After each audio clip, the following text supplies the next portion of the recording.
Minister, I think it's important that we inject some reality into this debate here today. The government's policy towards agriculture is a policy of managed decline, and that's the truth of it. Every year there are more farmers leaving the farming sector than the year before, and that's the truth of it. Only 5% of farmers currently are aged 35 or less.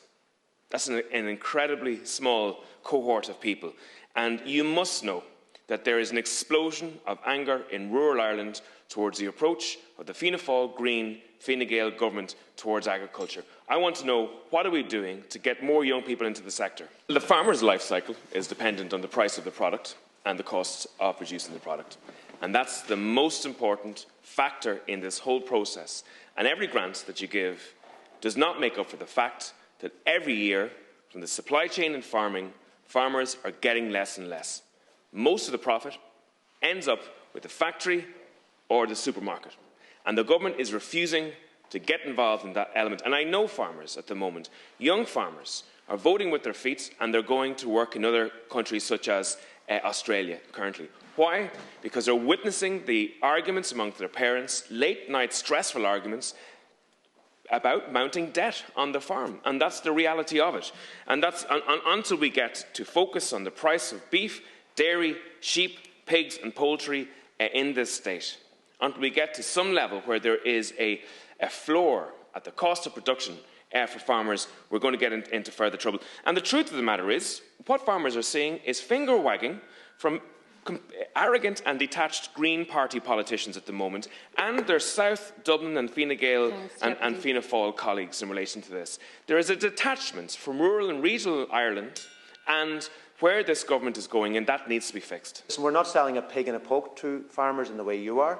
I know you had a bill, I haven't heard about it now in the last few years, but 3-4 years ago, which basically you're constantly peddling at it. It's just peddling the narrative. It's just a matter of setting a minimum price, and let's say what the price should be, and let's give farmers that. Thanks, the reality is 90% of the food we produce goes abroad and is sold abroad. So and we have to work in that market situation. Thank you, Minister. So listen, what I say to you is recognise what we're delivering and stop peddling a pig in a poke, which has no substance or reality. Peddling a pig in a poke, it's incredible. Fianna Fáil supported the Aontú Bill in opposition and then went against it in government. You couldn't get a definition better than that of that turn of phrase.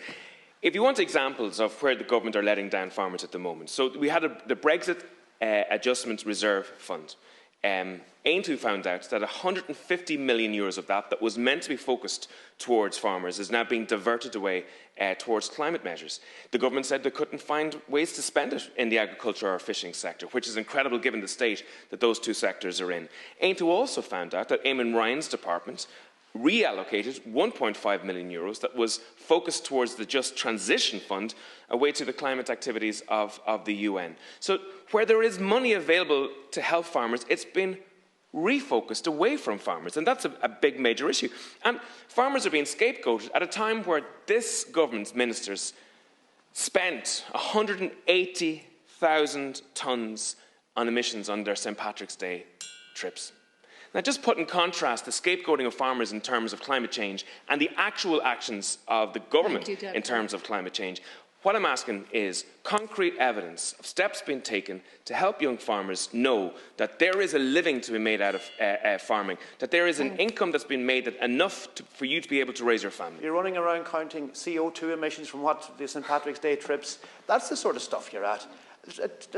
Nothing that's going to deliver anything for farmers. What we're doing over here is we're getting in, rolling up our sleeves, getting on with the serious business.